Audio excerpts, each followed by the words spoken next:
Assalamu alaikum wa rahmatullahi wa barakatuhu, barkanmu da warhaka, barkanmu da saduwa da ku a wannan lokaci, fatan kowa da kowa yana lafiya. So masha Allah ya kyau, kamar kullum kamar yadda aka saba, yau ma na zo muku da shahararren fim ɗin nan na jarumi Tega Shroff wanda kamfanin Algaita Dub Studio suka fassara shi da Kaidi. So wannan fim ɗin yanzu haka yana available ga masu buƙatar shiga group ɗinmu na BIP wanda muke ɗora sababbin fina-finan Indiya zafafa sa'annan HD masu kiliya.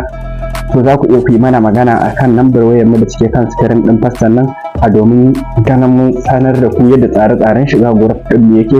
Ku biya kuɗin ku a saka ku a domin ku rika samun dukkanin fina-finan da suke fita a kan lokaci da zarar sun fita.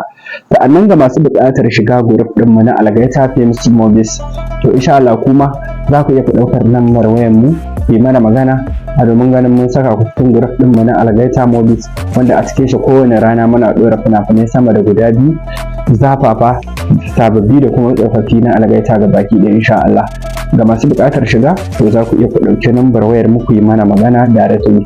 Sannan idan wannan ne farkon zuwan ka wannan YouTube channel namu mai albarka, watakan MSA Creation for Download, to za ka iya kai mana subscribing sa'annan ka danna ƙararrawar sanarwa ta yadda ke za mu sanar da ku da zarar mun ɗora sababbin shirye-shirye. Mun gode.